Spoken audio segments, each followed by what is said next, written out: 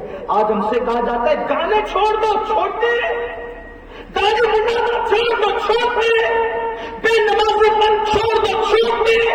ہم نے کیا چھوڑا نبی کے لیے؟ کچھ نہیں چھوڑا. اور ہم سستے کے عاشق بننے لگے. دھوکہ مت دو اپنے آپ کو، ورنہ جس دن یہ قوم عاشق رسول بنے گی، اس قوم کے قدموں کے اندر تخت و تاج ہوں گے، اس قوم کے قدموں میں کامیابی ہوگی، اس قوم کے قدموں میں بڑے بڑے بادشاہوں کے سر ہوں گے. اے میری قوم کے جوان، ایک دن عاشق رسول تو بن کے دیکھ، ایک دن ان کی محبت تو کر کے دیکھ، سچے سے ان کو دل تو دے کے دیکھ. دل ہم نے گناہوں کو دیا، دل زنا کے اڈوں کو دیا، دل شراب کے اڈوں کو دیا، دل لغویات کو دیا، خرافات کو دیا، منشیات کو دیا. ایک دن ان کو دل دے کر کے بیٹھو، ان کے ہوٹل کو دیکھو، پھر کیسے کرم کی بارش ہوتی ہے، پھر کیسے انعام کی بارش ہوتی ہے. المختصر یہ کہ عبداللہ جب نکلے نا گھر سے اور پیدل جانے لگے، پیدل، تو ایک وسوسہ ذہن میں آیا جو آ سکتا تھا سب کے دل میں، ان کے دل میں بھی آیا. عبداللہ تو نے محمد عربی روحی فدا صلی اللہ علیہ وسلم کے لیے ماں، چچا، گھر بار سب چھوڑ دیا. ارے انہوں نے تو تجھے کبھی دیکھا ہی نہیں، تو نے ان کو دیکھا نا، انہوں نے تو تجھے نہیں دیکھا. اگر وہ تجھے نہیں پہچانیں گے ملنے کے بعد تو تو جائے گا کہاں، رہے گا کہاں؟ تیری کون مدد کرے گا، کون تیری امداد کرے گا؟ تیرا تو سب لوٹ گیا، دوبارہ گھر پلٹ کے بھی تو نہیں جا سکتا. بھائی جس نے کبھی نہیں دیکھا کیا وہ پہچان سکتا ہے؟ اگر وہ دیکھ کے نہ پہچانے تو بے گھر ہو گیا. یہ دوپٹے ایک نیچے ایک اوپر لپیٹ کر کب تک رہے گا؟ کیا کھائے گا، کہاں سوئے گا؟ ہاں یہ ذہن ہے. فوراً کا نام اللہ کی پناہ. یہ کیسے ہو سکتا ہے کہ میرا محبوب میرے ساتھ بے وفائی کرے؟ جانے وفا کیسے بے وفا؟ واللہ یہ نہیں ہو سکتا. یہی کبھی کچھ خیال کبھی کچھ خیال. ایسے میں مدینے آ گئے. جیسے مدینہ منورہ پہنچے تو رات اتنی ہو چکی تھی کہ آدھی گزر گئی تھی. توجہ کریں، اب بات ختم ہو رہی. میرا محبوب کیسا محبوب، ہر جگہ بے وفائی ہے، یہاں بے وفائی نہیں. ہر جگہ دولت دیکھ کر کے رسپیکٹ ہوتا ہے، ڈگریاں دیکھ کر کے عزت ملتی ہے. یہاں تو اکبروں کو بھی نوازتے ہیں، یہاں تو غریبوں کو بھی لگاتے ہیں. حضور مجاہد ملت کے شیر مرزا صاحب کا مواجہ اقدس پہ پڑھتے تھے. نہ کوئی عمل ہے سنانے کے قابل، نہ منہ ہے تمہارے دکھانے کے قابل، اور لگاتے اس کو بھی سینے سے جو ہوتا نہیں منہ لگانے کے قابل. اللہ کو شفاعت کے صدقے میں جنت ملے گی، عمل ہے جہنم میں جانے کے قابل. اللہ اکبر. تو آج کل پیسے دیکھ کر خیریت لوگ پوچھتے، چہرہ دیکھ کر، خوبصورتی دیکھ کر بھی. کالے کلوٹے رنگ والوں کو تو کوئی پوچھتا بھی نہیں، آج بھی لوگ نہیں پوچھتے. آج حسن سے محبت ہے، پیسے سے ہے، ڈگری سے ہے. ہاں ان پڑھ ہے، چل بھاگ گیا. ڈاکٹر صاحب آپ خیریت سے ہو، یہ فرق ہے آج. لیکن میرا محبوب تو میرا محبوب ہے، میرا یار تو پھر میرا یار ہے، میرا قریب تو پھر میرا قریب ہے. جو حاکم سے چھپا کرتے ہیں یا اس کے خلاف، تیرے دامن میں چھپے چور انوکھا تیرا. مجرموں کو بھی سینے لگاتے ہیں، غریبوں کو بھی لگاتے ہیں، بروں کو بھی لگاتے ہیں. ہمیں یہی بننا ہے، بلکہ ایسا ناز ہے گناہ گاروں لیکن خوش نصیب ہوں. میں گنہگار ہوں مگر خوش نصیب ہوں، اس لیے کہ میرے پردے میں آمنہ کا نام ہے، میری قسمت میں آمنہ کا نام ہے. ورنہ منہ سے امتی ہوتا تو بھی تقدیر والا ہوتا. لیکن خدا نے مجھے موسیٰ عیسیٰ کا امتی نہیں بلکہ حبیب کا امتی بنایا ہے. اور میرا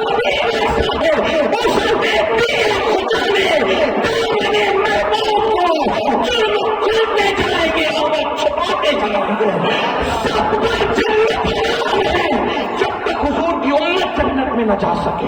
وہ کیسے کریم ہے، وہ کیسے رحیم ہے. آؤ انہیں کے ہو جاؤ، آؤ ان سے عشق کرو، سب سے کٹ کے ان کے ہو جاؤ. دعا کرو مجھے اپنی رحمت سے تو اپنا کر لے، سوا تیرے سب سے کلام کروں میں. عبداللہ اس وقت مدینے پہنچے جب آدھی رات ہو چکی تھی، مدینے والے سو چکے تھے، مدینے والے سو چکے تھے، لوگوں کے دروازے بند ہو چکے تھے، سب کے دروازے بند ہو چکے تھے۔ عبداللہ نے سوچا، مدینے کی ٹھنڈی کا موسم تھا، موسم ٹھنڈی کا تھا، محبوب آزماتا بھی ہے نا، محبوب آزماتا بھی ہے، لیکن جب آزمائش میں کوئی پورا اترتا ہے تو پھر انعام بھی ملتا ہے۔ ٹھنڈی مدینہ منورہ کی ٹھنڈی، آپ کے بہار کی ٹھنڈی کوئی حیثیت نہیں رکھتی، ایسی ٹھنڈی اللہ اکبر مدینہ منورہ کی، اور ماں کا پتلا سا دوپٹہ۔ سوچا کہاں جاؤں کہاں جاؤں، دل نے کہا مسلمانوں کی مسجد ہے، سنا ہے اس کا دروازہ جو ہمیشہ کھلا رہتا ہے۔ تو جیسے ہی مسجد میں گئے تو دیکھا ایک بندہ کھڑا ہے، مسجد میں گئے ایک بندہ، سوچے تھے کس کے گھر جاؤں گا، کون پہچانے گا، کون کیا کرے گا، کون کیا کرے گا، ایک بندہ کھڑا ہے، اس نے سلام کیا، السلام علیکم، کہا کہ عبداللہ، تم عبداللہ، تم عبداللہ، یہ پہلی بار مدینے آئے تھے، سلام کا جواب دیا، ہاں میں عبداللہ ہوں، لیکن تم کون ہو؟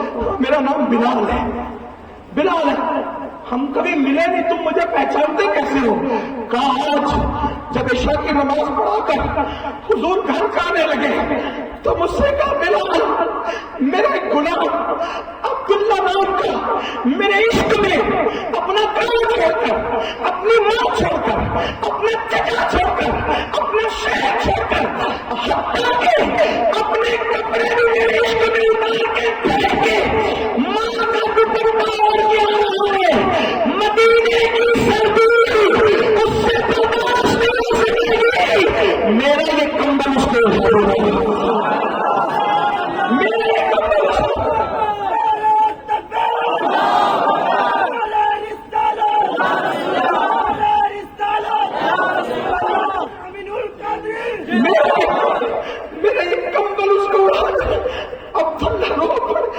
میں تو سوچ رہا تھا وہ پہچانیں گے کہ نہیں پہچانیں گے، میرے آنے کی بھی خبر ہے، کس لیے اور اس کی بھی خبر ہے، کیسے اور اس کی بھی خبر ہے، کیا کیا قربانی دے کیا، اور پھر یار جب ملے گا ملے گا، میں تو نالین میں پہنچنے آیا تھا، یار اپنا کمبل دے گیا، اپنے ایک غلام کو میرے استقبال کے لیے چھوڑ، بلال نے نبی کا کمبل عبداللہ کو اٹھایا، عبداللہ حضور کا کمبل اوڑھ کر اب فجر کا انتظار کرنے لگے، وہ آئیں گے ایک بار پھر دیکھوں گا، اب تو کوئی روک نہیں سکے گا نا ان کو دیکھنے سے۔ اب فجر کی اذان ہوئی، مسجد سے سب ایک ایک کر کے آنے لگے، سب ایک سے خوبصورت تھے، حسین تھے، نورانی تھے، لیکن یہ نہیں یہ نہیں۔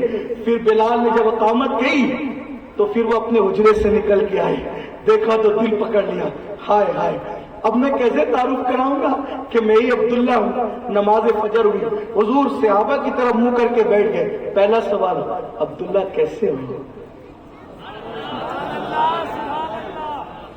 میرے عزیز سب کو دل دیا ہے تم نے، اس کو دل دے دو نا، جو خیریت پوچھے فرشتے بھی رشک کریں۔ ہم نے بے وفاؤں سے، یہ دوست جو تمہیں شراب کے اڈے، جوئے کے اڈے، زنا کے اڈے، ان کو دل دیا، گناہوں کو دل دیا، آؤ نا ان کو دل دے، جو قبر میں بچانے آئے گا، جو ہاتھ پکڑ کے اپنے ساتھ جنت میں لے جائے گا، ہاں مصیبتوں میں جو مدد کرے گا، جو ہماری جان سے زیادہ قریب ہے۔ کوئی نہیں ہے یارو اپنا، کوئی نہیں ہے، یہ دنیا بے وفا ہے، کوئی وفادار نہیں ہے۔ وفادار دوست بھی قبر کے دانے تک آتے پہنچانے، قبر کے اندر کوئی نہیں آتا، جو قبر کے اندر آئے گا وہ آمینہ کا لال ہے۔ قیامت کے دن سب کو اپنی پڑی ہوگی، جسے ہماری پڑی ہوگی وہ آمینہ کا لال ہے۔ ہاں جن کی آنکھوں کی ٹھنڈک نماز، ہم نے نماز چھوڑ رکھی ہے لیکن اللہ اکبر سب کو ٹھنڈک پہنچا رہے ہو، ان کو نہیں پہنچاتے۔ آقا نے پوچھا عبداللہ کیسے ہو؟ عبداللہ تو رو پڑے، حضور اچھا ہو، قدم سے لپٹ گئے۔ آقا نے فرمایا صحابہ سے یہ عبداللہ ہے، یہ سب چھوڑ چھاڑ کر آیا، اس کا خیال کرنا۔ اب عبداللہ رہنے لگے۔ ایک دن عبداللہ سے کوئی غلطی ہو گئی، کوئی بات ہو گئی، اب وہ فاروق اعظم نے دیکھا اس غلطی کو بظاہر، حالانکہ ہم اس کو علل اعلان غلطی نہیں کہتے، سمجھانے کے لیے کہہ رہا ہوں، کچھ ہو گیا ایسا معاملہ۔ فاروق اعظم نے دیکھا، زور سے ڈانٹ دیا، چپ، یہ سب نہیں کرتے، اسلام میں منع ہے، جو بھی ان کو کہنا تھا۔ اب جس دن سے مسجد نبوی میں آئے تھے ماں کا پیار بھی حضور نے دیا، باپ کا پیار، بلکہ ماں سے زیادہ پیار دیا، باپ سے زیادہ پیار۔ میں کہتا ہوں کیا ماں اور کیا باپ کا پیار! ارے کوئی ماں بھی اپنے لیے اپنے بچوں کے لیے رات رات بھر مغفرت کی دعا کرتی ہے؟ کسی ماں کے بھی پیر سوجے دعا کرنے میں؟ نہیں نا، یہ نبی ہے جو ماؤں سے زیادہ پیار کرے، جو باپ سے زیادہ پیار کرے۔ اللہ اکبر۔ تو عبداللہ نے ابھی تک کبھی ڈانٹ نہیں سنی تھی کسی کی، جیسے ہی فاروق اعظم نے ڈانٹا تو بہت تکلیف ہوئی، دل بھر آیا۔ جب دل بھر آیا سوچا کہ آج میں حضور کا سامنا نہیں کروں گا۔ اگر آپ کی توجہ میری طرف ہے تو بات کروں، ورنہ بات مکمل ہے۔ فاروق اعظم نے ڈانٹا، دل بھر آیا، آج میں حضور سے سامنا نہیں کروں گا ورنہ میں رو پڑوں گا، شکایت کر پڑوں گا، اور میں اتنی بڑی ہستی کی شکایت نہیں کر سکتا۔ تو کیا ہوا، حضور جب مسجد میں آئے نا تو حضرت عبداللہ پیلر کے پیچھے چھپ کے بیٹھ گئے کہ میں نے آج حضور کا سامنا نہیں کرنا۔ لیکن جیسے حضور ممبر پہ بیٹھے نا، ممبر پہ جیسے نظر پڑی، بغیر دیکھے رہ تو سکتے نہیں تھے، سامنا نہیں کرنا، جیسے ہی دیکھا آنکھ میں آنسو۔ کوئی اپنا نظر آتا ہے تو رونا تو آتا ہے نا، رو پڑے، اور رو پڑے تو اب برداشت نہیں، وہ پھوٹ پھوٹ کے رو پڑے۔ اب آقا نے دیکھا عبداللہ رو رہے ہیں تو ان کو بلا بھی تو سکتے تھے، لیکن یہ کریم ہے، ان کا کرم ہے، پھر ان کا کرم ہے، ان کے کرم کی بات نہ پوچھو۔ اللہ اکبر۔ اوقات سے بھی زیادہ حضور نوازتے ہمیں۔ سرکار نے جب دیکھا عبداللہ رو رہے ہیں تو ان کو بلانے کی بجائے ان کے لیے ممبر سے اترے نیچے اور وہاں تک گئے۔ عبداللہ کیا ہوا؟ جیسے عبداللہ کو سینے لپٹایا، خوب دھاڑے مار مار، کیا ہوا عبداللہ، کیا ہوا عبداللہ؟ کچھ کہتے نہیں۔ فاروق اعظم ہے، آقا میں نے ان کو ڈانٹ دیا، آقا یا رسول اللہ میں نے ان کو ڈانٹ دیا۔ سرکار نے کیوں ڈانٹا؟ یہ کیا تھا اس لیے ڈانٹا۔ سرکار نے پوچھا یہ عمر صحیح کہہ رہے ہیں؟ ہاں یا رسول اللہ، اتنی بڑی ہستی کی شکایت نہیں کر سکتا، انہوں نے صحیح کہا۔ سرکار نے فرمایا عمر میرا عبداللہ، میرا عبداللہ کچھ بھی کرے کوئی اس کو نہیں ڈانٹے گا، اس کو کچھ بھی کرنے کی چھوٹ ہے، یہ جو چاہے کر سکتا ہے۔ کیوں؟ اس لیے کہ اتنی قربانی دے کر میرے عشق میں یہاں تک پہنچا ہے، نہ اس کا کوئی یہاں ہے نہیں۔ اب عبداللہ کے لیے گویا کہ خاص رعایت، کچھ بھی کر سکتا ہے، لیکن حضور جانتے تھے عاشق کچھ گناہ نہیں کرتا، جو عاشق ہوتا ہے وہ کچھ نہیں کرتا، وہ تو نیکی ہی کرتا ہے۔ اب پھر کیا ہوا؟ جنگ تبوک کا موقع آیا، جنگ جیش اسرت کہتے ہیں اس کو۔ جنگ تبوک میں بہت اسرت کا معاملہ تھا، سارے صحابہ جانے لگے، سب گئے۔ عبداللہ ابن مسعود کہتے ہیں جنگ تبوک میں سب خیمے لگے ہوئے تھے، تبوک میں خیمے لگے ہوئے تھے۔ ایک رات کو میرا دل، میں نیند سے اٹھا، عبداللہ ابن مسعود کہتے ہیں میں نیند سے اٹھا، بے چین ہوا، بے قرار ہوا، تو مجھے حضور کی یاد آئی۔ میں حضور کے خیمے میں گیا تو حضور کا خیمہ خالی تھا، ابو بکر صدیق کے خیمے میں گیا تو ان کا خیمہ خالی تھا، عمر کے خیمے میں گیا تو ان کا خیمہ، میں گھبرا گیا، یا اللہ تینوں کے خیمے خالی ہیں، تینوں گئے کہاں؟ تو میں باہر نکلا تو دیکھا کہ روشنی تھی، مشعلیں جل رہی تھی، بھیڑ تھی۔ میں وہاں گیا تو مجھے پتا چلا کہ وہی عبداللہ، کون عبداللہ جس کی داستان آپ نے سنی، اسی عبداللہ کا وصال ہو گیا، اسی عبداللہ کا وصال ہو گیا۔ اور اللہ کے رسول علیہ السلام نے فرمایا، کیونکہ مدینے میں دستور تھا، مدینہ منورہ میں، کہ جس کی بھی موت ہوتی تھی اس کو کون نہلاتا تھا؟ گھر کے لوگ۔ کفن کون پہناتا تھا؟ گھر کے لوگ۔ قبر میں کون اتارتا تھا؟ گھر کے لوگ۔ لیکن اب تو ان کا کوئی گھر والا تھا ہی نہیں، تو سرکار نے فرمایا اس کا کوئی نہیں ہے مدینہ منورہ میں، تو ابو بکر و عمر اس کو غسل دیں گے اور کفن پہنائیں گے۔ عبداللہ ابن مسعود کہتے ہیں دونوں نے غسل بھی دیا، کفن بھی پہنایا، اور دونوں قبر میں اترے تو سرکار نے میں قبر سے باہر ہوں، دونوں باہر۔ حضور جو قبر میں اتر رہتا ہے گھر والے، آپ نے ہمیں ذمہ داری دی، فرمایا اس کی قبر میں اتروں گا۔ دیکھو عاشقوں کو یہ انعام ملتا ہے، اس کی قبر میں اتروں گا۔ اور جب حضور قبر میں اترے تو دونوں ہاتھ میں ان کا لاشا لیا، اور لاشا لیا تو ان کو دیکھا، حضور کی آنکھوں سے آنسو ٹپک کر ان کے چہرے پہ گئے۔ عبداللہ ابن مسعود کہتے ہیں میں رشک کر رہا تھا، کاش اس کی جگہ میں مر جاتا، کوئی عمل لے کر جاتا ہے، نیکی لے کے جاتا ہے، کتنا خوش نصیب ہے کہ یہ کفن میں حضور کے آنسو لے کر کے جایا، حضور کے آنسو لے کر کے کفن میں جایا۔ پھر حضور نے ہاتھ اٹھا کے اے اللہ تو کہ جب سے اس نے اسلام قبول کیا ہے اس نے مجھے کبھی ناراض نہیں. عبداللہ ابن مسعود کہتے ہیں مجھے ان کی زندگی پہ رشک آتا تھا کہ کیسے شان والا. حضرت تشریف حضرت کے استقبال. نعرہ تکبیر.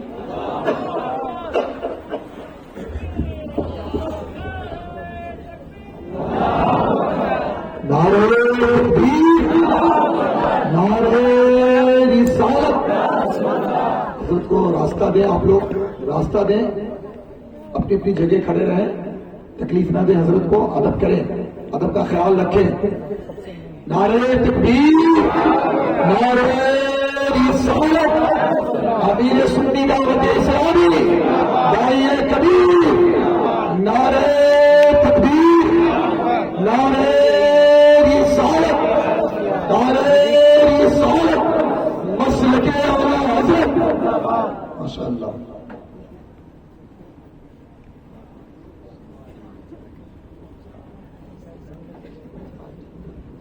آپ سب مل کر بیٹھ جائیں اور ایک بار بلند آواز سے سب درود شریف پڑھیں.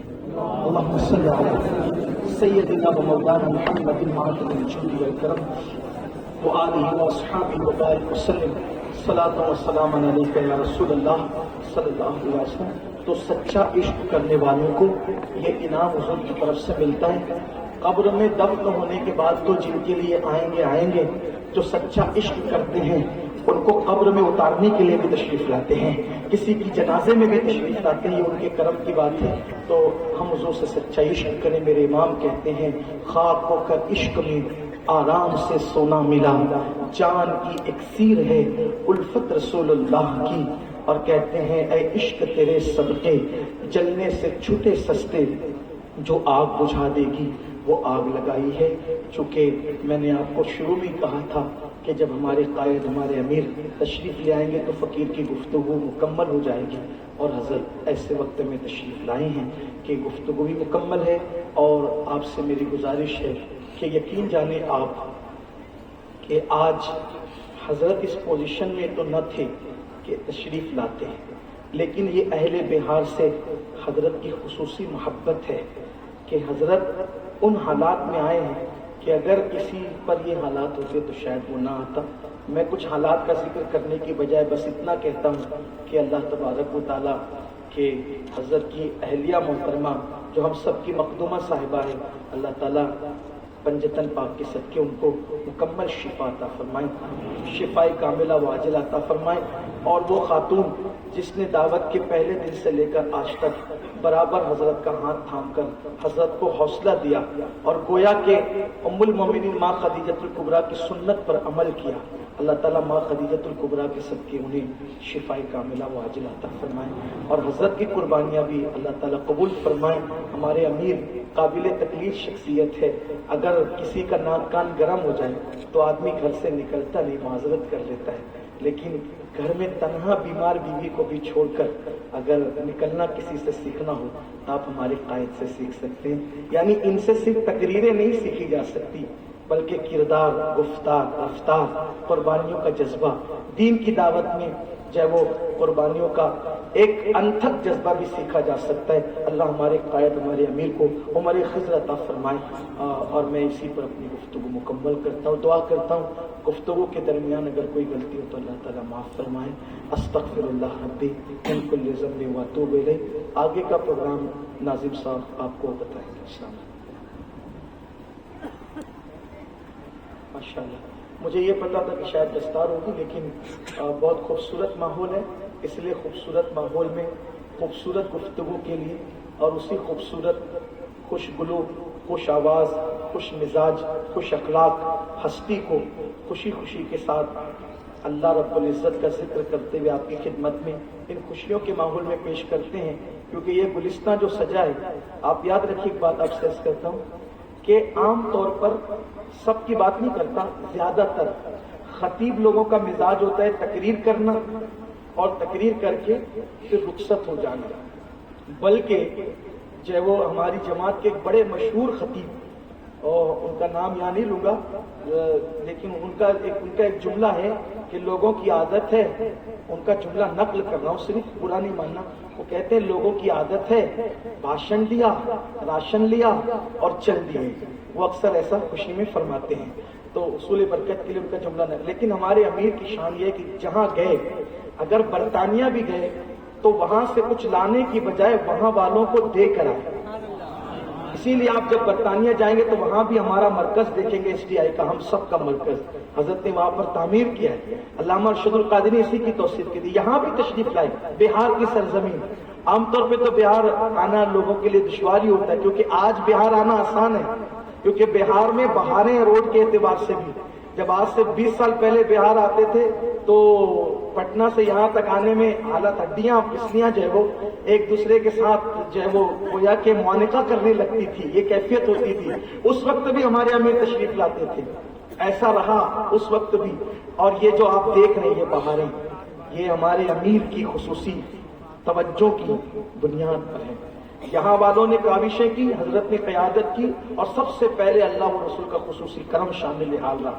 اور آج بھی حضرت بہار کے ادارے پر خصوصی نظر کرم کیے ہوئے ہیں، دعائیں شامل حال ہے. ایک مرتبہ مجھ سے فرما رہے تھے، پچھلے کسی لاک ڈاؤن سے پہلے کا کوئی دستار بندی کا پروگرام تھا، حضرت نے فرمایا کہ وہ دستار میں وہاں چلنا ہے انوار مدینہ میں. میں نے کہا حضور وہ تاریخ تو آپ نے فلاں جگہ میری دے رکھی ہے. حضرت نے فرمایا ان کو آگے پیچھے کرو، وہاں چلنا ہے، چونکہ وہاں کے لوگ غریب لوگ ہیں، آپ کو وہاں چل.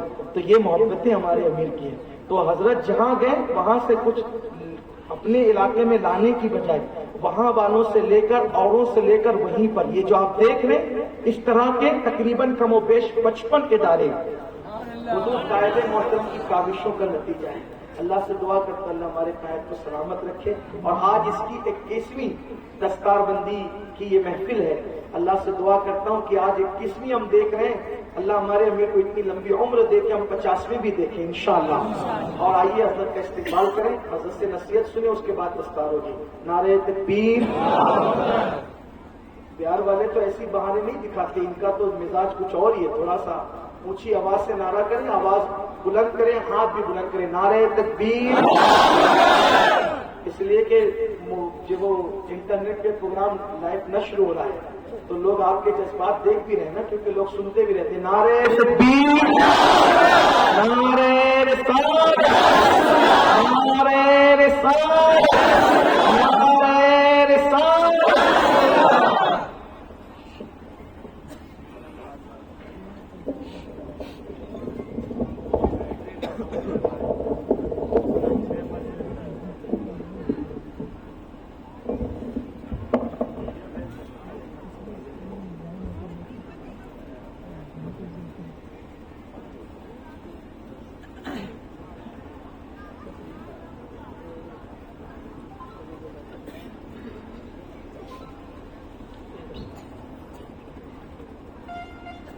الحمدللہ رب العالمین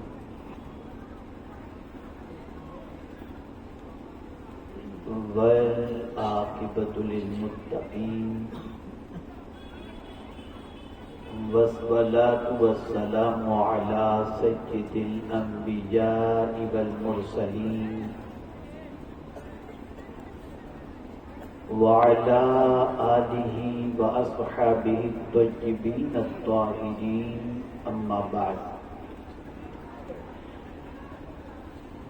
فاعوذ باللہ من الشیطان الرجیم. بسم اللہ الرحمن الرحیم. قال النبی صلی اللہ تعالی علیہ وسلم علیکم بالعلم فإن العلم خلیل المؤمن. صدق رسول اللہ صلی اللہ تعالی علیہ وسلم.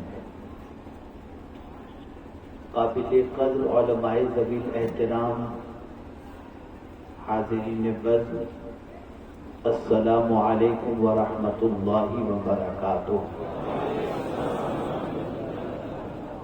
میرے پیارے آقا صلی اللہ تعالی علیہ وسلم کے پیارے دیوانوں، جس حدیث مبارکہ کی تلاوت کا میں نے شرف حاصل کیا،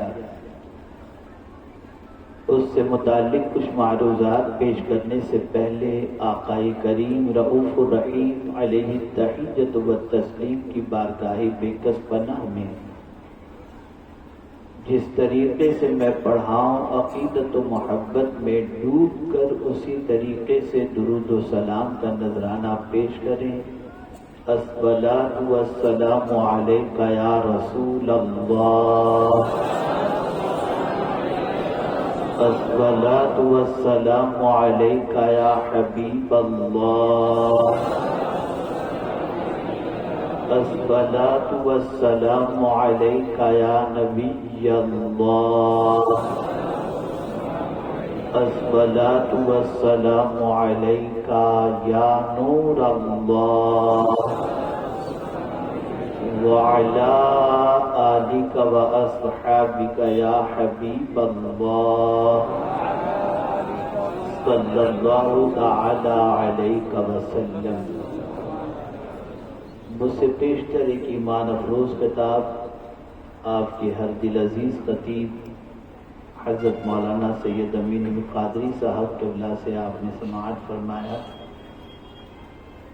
مجھے تو آج صرف دعا کرنی تھی اور بچوں کے سر پر دستار سجانی تھی، لیکن کچھ موقع مجھے دیا گیا ہے تو میں کچھ باتیں عرض کرنے کی سعادت حاصل کروں گا۔ بالکل بات چیت کے انداز میں کچھ باتیں آپ کی سماعتوں کے حوالے کروں گا۔ دوست بنانا انسان کی فطرت ہے۔ انسان کسی نہ کسی کو اپنا دوست بنانا چاہتا ہے۔ 3 سال کا بچہ نرسری میں پڑھتا ہے، مکتب میں پڑھتا ہے 5 سال کا بچہ، تو وہاں بھی اس کا کوئی نہ کوئی دوست ضرور ہوتا ہے۔ اسی لیے آپ دیکھیں کہ بچہ نرسری کے اندر برتھ ڈے مناتا ہے تو کہتا ہے مجھے میرے دوستوں کو چاکلیٹ تقسیم کرنا ہے، ابا مجھے چاکلیٹ دلا دیں۔ بچے بھی دوستی کرتے ہیں، بڑے بھی دوستی کرتے ہیں، مرد بھی دوستی کرتے ہیں، خواتین بھی دوستی کرتی ہیں، علماء بھی ایک دوسرے سے دوستی اور محبت کرتے ہیں۔ یہ فطرت انسانی کے اندر ہے، اور اسی دوستی کے اندر انسان سنورتا بھی ہے اور اسی دوستی کی وجہ سے انسان بگڑتا بھی ہے۔ اچھا دوست مل گیا تو انسان سنور گیا، غلط دوست ملا تو انسان بگڑ گیا۔ لیکن کبھی ایسا بھی ہوتا ہے کہ انسان تلاش کرنے کے باوجود اچھے دوست کو تلاش نہیں کر پاتا، معیار کے مطابق، مزاج کے مطابق اسے دوست نہیں مل پاتا۔ پیغمبر رحمت صلی اللہ علیہ وسلم نے ایسے دوست کی نشاندہی فرمائی کہ ہر دوست سے زیادہ وہ دوست کام آئے۔ مثال کے طور پر اگر جگری دوست بھی ہے تب بھی موت کا آہنی پنجہ جب انسان کو اپنی گرفت میں لے لیتا ہے اور انسان کی روح کا رشتہ جسم سے ٹوٹ جاتا ہے تو جگری دوست بھی قبر تک ہی پہنچے گا اور قبر میں اتار کر وہ جگری دوست واپس چلا آئے گا۔ لیکن میرے پیارے آقا صلی اللہ علیہ وسلم نے ایسے دوست کی نشاندہی فرمائی جو قبر میں بھی کام آئے اور حشر میں بھی کام آئے۔ ارشاد فرمایا علیکم بالعلم فإن العلم خلیل المؤمن، علم کو لازم پکڑو کہ علم مومن کا خاص دوست ہے، جگری دوست ہے۔ علم کا معاملہ یہ ہے کہ وہ زمین کے اوپر بھی کام آتا ہے، زمین کے اندر بھی کام آئے گا اور میدان محشر میں بھی کام آئے گا۔ میرے پیارے آقا صلی اللہ علیہ وسلم کے پیارے دیوانوں، بہار کی سرزمین پر اس علاقے کے اندر اس دینی ادارے کے قیام کی وجہ سب سے بڑی یہی ہے کہ یہاں کے قرب و جوار میں بسنے والوں کو علم کے زیور سے آراستہ کر دیا جائے اور وہ لوگ جو علم کے زیور سے آراستہ ہوں ان کی ذات دوسروں کے لیے بھی باعث برکت بنے اور گھر والوں کے لیے بھی باعث فخر بنے۔ ہم یہ تو حدیث مبارکہ پڑھتے ہیں کہ رسول گرامی وقار صلی اللہ علیہ وسلم نے ارشاد فرمایا، عالم کا گزر اگر کسی قبرستان کے قریب سے بھی ہو جائے تو اللہ تعالیٰ 40 روز کے لیے قبر پر و قبر والوں پر سے عذاب کو اٹھا لیتا ہے۔ اے رسول اعظم صلی اللہ علیہ وسلم کے دیوانوں، ایک واقعہ آپ کی سماعتوں کے حوالے کروں۔ ایک بادشاہ تھا، اس نے ایک وزیر اپنا مقرر کر رکھا تھا جسے بکنا چاہتا تھا۔ اسے خطرہ تھا کہ دوسرے بادشاہ میرے شہر پہ حملہ کر کے، میرے ملک پہ حملہ کر کے اس پہ قبضہ نہ کر لیں۔ تو اپنے وزیر خاص سے اس نے کہا کہ تم مضبوط قلعے بناؤ تاکہ کوئی ہمارے شہر پر، ہمارے ملک پر حملہ نہ کر سکے۔ یہ کہہ کر بادشاہ اپنے کام میں مصروف ہو گیا۔ وزیر نے کہا مجھے تھوڑی سی مہلت دیں، 5-10 سال کی مہلت دیں، میں آپ کو بہترین قلعہ بنا کر کے دوں گا۔ 5-7 سال کے بعد بادشاہ نے وزیر سے پوچھا کیا ہوا، تم نے قلعے کی بات کی تھی، کچھ ہوا کام؟ کہا ہاں ہو گیا، بس 2-3 سال کی دیر ہے، بس اس کے بعد آپ کو مضبوط قلعہ نظر آئے گا۔ کہا کہیں کچھ تعمیری کام تو نظر نہیں آتا، قلعہ تم نے کون سا بنایا؟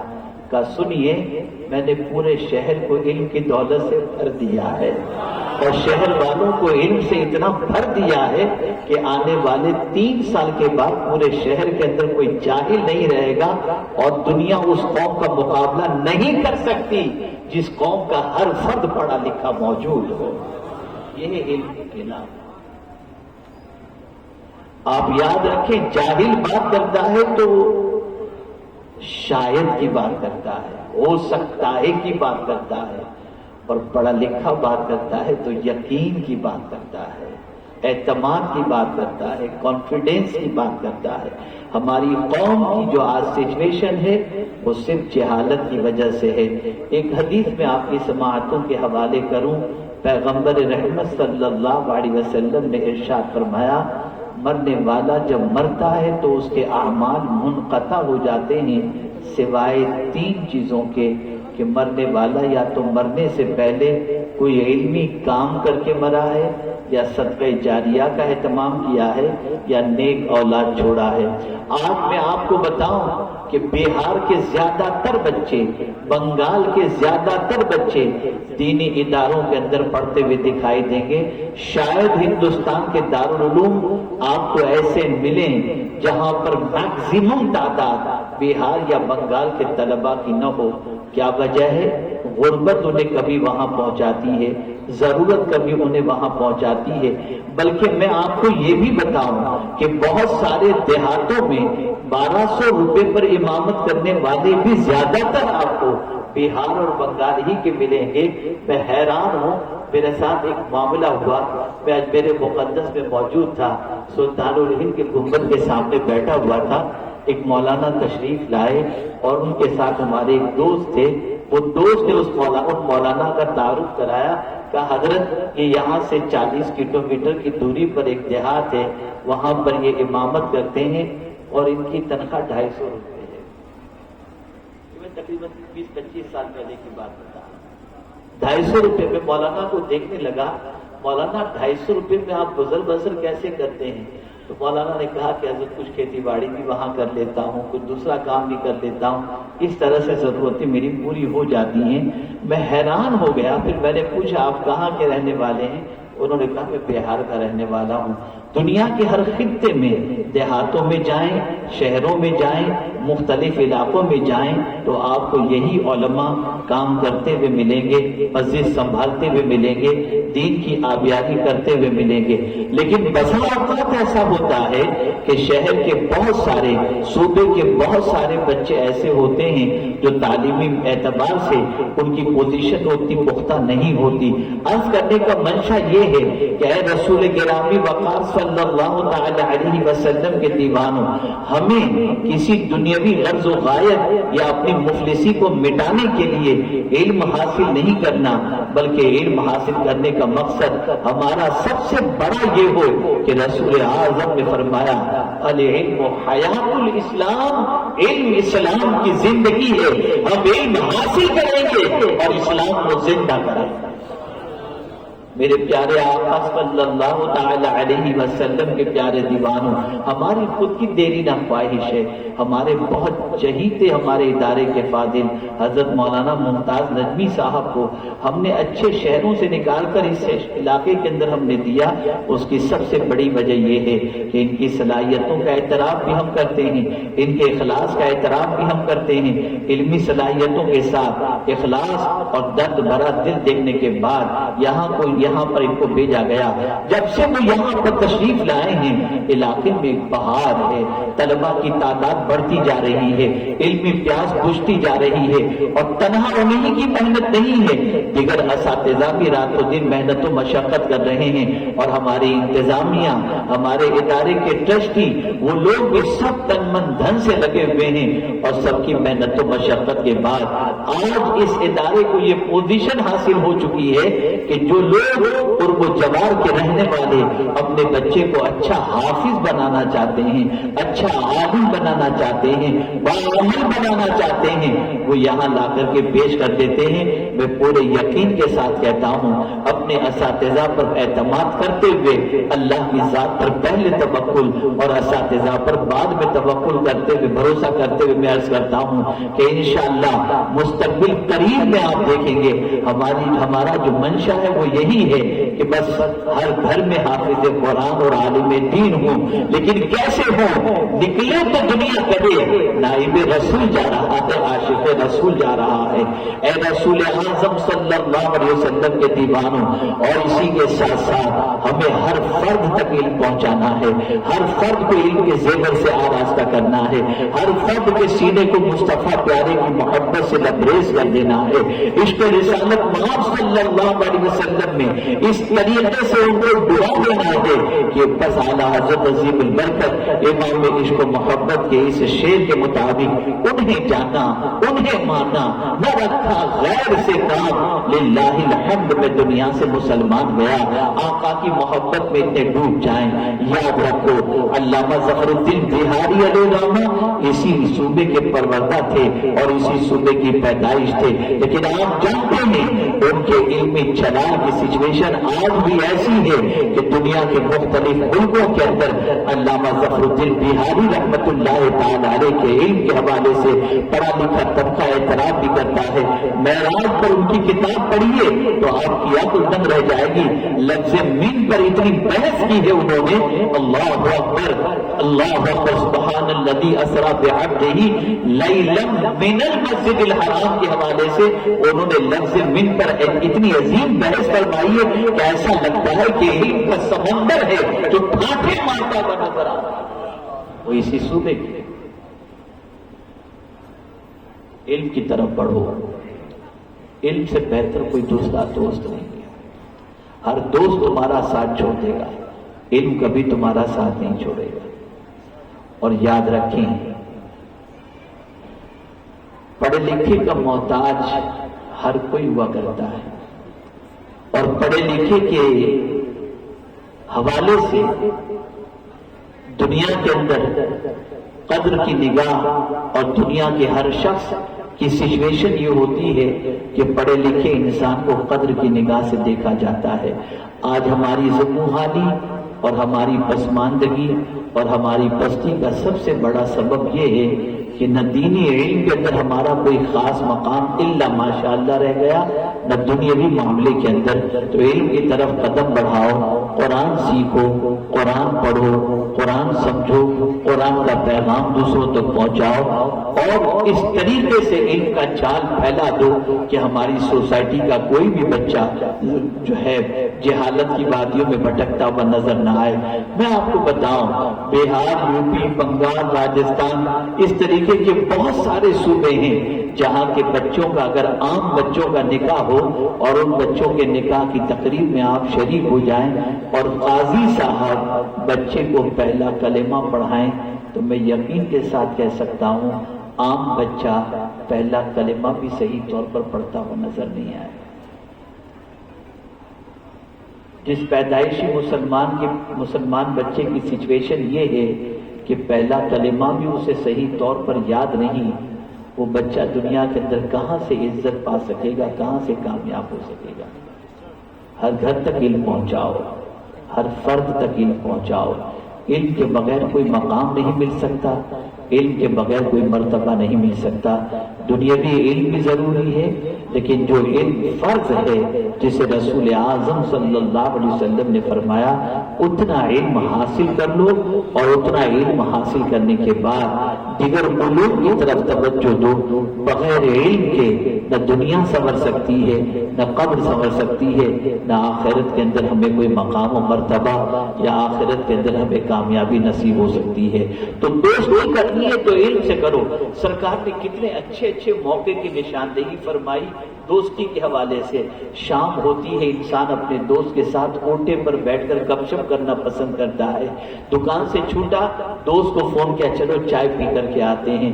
رات ہوتے ہی بوڑھے بھی اپنے دوستوں کے ساتھ بیٹھ جاتے ہیں، جوان بھی اپنے دوستوں کے ساتھ بیٹھ جاتے ہیں، اسٹوڈنٹس بھی اپنے دوستوں کے ساتھ بیٹھ جاتے ہیں. لیکن یا رسول اللہ آپ کی عظمتوں پر قربان، میرے آقا صلی اللہ علیہ وسلم فرماتے ہیں رات کو کچھ سیکھ کر کے سونا، کچھ سیکھ کر کے سونا یہ پوری رات عبادت کرنے سے بہتر ہے. بتا دیا کہ تم دوستوں کے ساتھ گپ شپ کرنے کی بجائے کچھ سیکھ لو. اگر تم نے سیکھ لیا تو یہ صرف ایسا نہیں کہ دوسروں کی دوستی سے بہتر ہے، بلکہ پوری رات عبادت کرنے سے بہتر ہے. آج ہماری قوم کا وقت واٹس ایپ پر گزرتا ہے، یوٹیوب پر گزرتا ہے، گندی چیزوں میں گزرتا ہے، گناہوں میں گزرتا ہے. علم کے سلسلے میں صفر ہوتے جا رہے ہیں. اور بڑی معذرت کے ساتھ میں عرض کروں، بڑی معذرت کے ساتھ میں کہیں کچھ پڑھ رہا تھا، اسی میں یہ بات آئی. ایک آیت کریمہ کی تفسیر کے اندر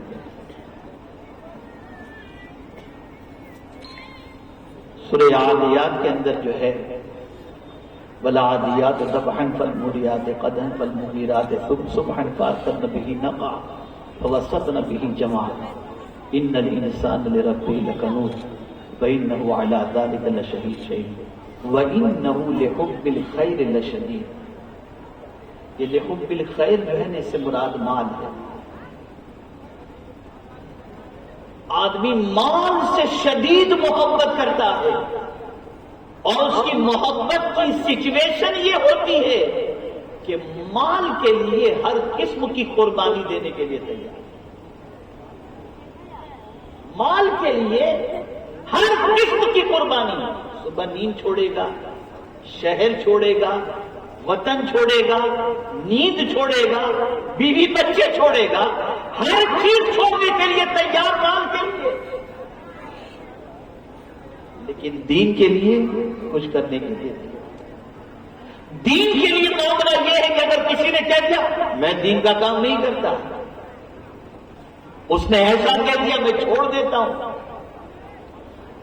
یہ ہے مال کی شدید محبت. قرآن چاہتا ہے کہ مال سے زیادہ تمہارے دل میں دین کی شدید محبت ہو. دین کے لیے ہر قسم کی قربانی دینے کے لیے تیار ہو جاؤ. بس ایک بات عرض کر کے میں اپنی گفتگو کو ختم کرتا ہوں. کون سی چیز تھی جو مدینے کے تاجدار کے لخت جگر امام حسین کو مدینے سے کربلا لے گئی، بچوں کو قربان کرنے کا جذبہ عطا کیا؟ تو آپ دیکھیں گے وہ دین ہی تھا جس کے لیے امام حسین نے قربانی پیش کی. اسی لیے کہنے والوں نے امام کے بارے میں یہی تو کہا دین است حسین دین بنا است حسین. دین بھی حسین حسین ہیں اور دین کو پناہ دینے والے بھی حسین ہیں۔ اے رسول اعظم صلی اللہ علیہ وسلم کے دیوانوں، صرف دین کے سلسلے میں تذکرے کر کے، جلسے کر کے، محفلیں سے جا کر دین زندہ نہیں ہوتا، دین قربانیوں سے زندہ ہوتا ہے، محنت و مشقت سے زندہ ہوتا ہے، علم سے زندہ ہوتا ہے۔ دین کے لیے آپ بھی پناہ کاوشوں کی ضرورت ہے، محنت کی ضرورت ہے۔ آپ محنت کرو، مشقت کرو، قربانی دو، علم کے لیے قربانی دو۔ ابھی کل سید صاحب کے ساتھ ہم دبئی میں تھے، ایک پہنچے ہی تھے ہم دبئی، اور ناشتے سے پہلے گفتگو کا سلسلہ شروع ہوا۔ میں نے علم ہی کے حوالے سے کچھ باتیں کہی، میرے قریب کا بڑا کرم خواص موجود تھے، اسی موقع پر سب نے کہا کہ ہمارے لیے کچھ انتظام کیا جائے، ہم آن لائن علم حاصل کرنے کے لیے تیار ہیں۔ آپ دیکھیں علم کی پیاس ہے۔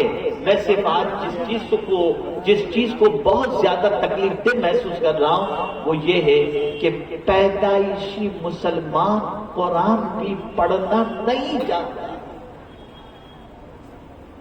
اور میرا اپنا آبزرویشن ہے، دنیا کے مختلف ملکوں کا دورہ کرنے کے بعد میں اس نتیجے پر پہنچا ہوں کہ 80% سے زیادہ پیدائشی مسلمان صحیح طور پر قرآن پڑھنا نہیں جانتے، اور 80% سے زیادہ نئے لوگ جو اسلام قبول کیے ہیں وہ بہتر قرآن پڑھنا جانتے ہیں۔ یہ میرا اپنا آبزرویشن ہے۔ پیدائشی مسلمان قرآن پڑھنا نہیں جانتا۔ سین فرانسسکو کے اندر امریکہ میں میلاد مصطفیٰ صلی اللہ علیہ وسلم کانفرنس تھی، ہندوستان سے مجھے مدعو کیا گیا تھا۔ میں جب وہاں پہنچا میری تقریر سب سے آخر میں تھی، کئی ممالک کے علماء اور مشائخ تشریف لائے تھے، یہاں تک کہ بیت المقدس کے سابق امام بھی تشریف لائے تھے۔ لیکن جب وہ آئے تو 60 نوجوان کم و بیش ان کے ساتھ گورے داڑھی والے جو بالکل کنورٹ ہوئے نظر آ رہے تھے، وہ ان کے ساتھ تشریف لائے۔ سب کے ہاتھوں میں تفسیر کی کتاب موجود تھی۔ پروگرام کی سچویشن یہ ہوتی ہے وہاں پر کہ بڑا پروگرام ہوتا ہے، کئی خطبہ ہوتے ہیں، تو 8 گھنٹے کا پروگرام ہوتا ہے، ہر 2 گھنٹے کے بعد 15 منٹ کے لیے چائے کا بریک ہوتا ہے، فریش ہونے کا ٹائم دیا جاتا ہے۔ آپ کو حیرت ہوگی 2 گھنٹے کے بعد جب چائے کا بریک ہوا، ہم لوگ اسٹیج سے تھوڑا فریش ایئر لینے کے لیے کوریڈور کی طرف گئے، پبلک بھی باہر نکلی۔ وہ 60 لوگ جو بیت المقدس کے ساتھ امام کے ساتھ آئے ہوئے تھے، وہ نوجوان بھی باہر گئے، 2 سے 5 منٹ میں چائے پی کر آ کر پھر واپس ہال کے اندر بیٹھ گئے اور تفسیر دیکھنے لگ گئے۔ ایک تجسس ہوا۔ میں نے بیت المقدس کے سابق امام سے پوچھا، میں نے کہا حضرت مجھے یہ تو بتائیے یہ بچے کون ہیں؟ کہا انہوں نے میرے ہاتھ پہ اسلام قبول کیا ہے۔ اور پھر انہوں نے فرمایا کہ رسول اعظم صلی اللہ تعالی علیہ وسلم کے خواب میں ملنے والے حکم پر میں نے یہاں پر سکونت اختیار کی ہے، اور یہاں میرے ہاتھوں پہ لوگ اسلام قبول کر رہے ہیں۔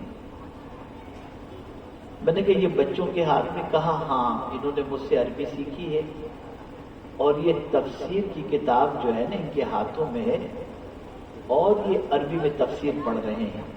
میں سر پکڑ کے بیٹھ گیا، یا اللہ، پیدائشی مسلمان دیکھ کر صحیح قرآن نہیں پڑھ سکتا، سورہ فاتحہ کا ترجمہ نہیں کر سکتا، بسم اللہ شریف کا ترجمہ نہیں کر سکتا، کلمہ طیبہ کا ترجمہ نہیں کر سکتا، اور جن بچوں نے ابھی کچھ عرصے پہلے اسلام قبول کیا وہ عربی میں تفسیر پڑھ رہے ہیں۔ آپ ذرا سوچو یہ نئے اسلام قبول کرنے والوں کا جذبہ کتنا عظیم ہے۔ ہمارے بچے کیا کر رہے ہیں آپ دیکھیں، جلسوں میں بھی اگر آپ دیکھیں گے تو ہمارے بہت سارے نوجوان ایسے ملیں گے جو یوں پڑے ہوں گے، کوئی کیا کر رہا ہوگا، کوئی کیا کر رہا ہوگا، کوئی کس طریقے سے بیٹھا ہوگا۔ یہ ان کی جہالت ہے جس کی وجہ سے ہمیں ایک ڈسپلین پیدا کرنی ہے اور علم کا ایک جال بچھانا ہے، اور کوشش کرنی ہے کہ ہمارے بچوں کو دیکھ کر دنیا چلنا سیکھے اور ہمارے بچوں کے کردار کو دیکھ کر دنیا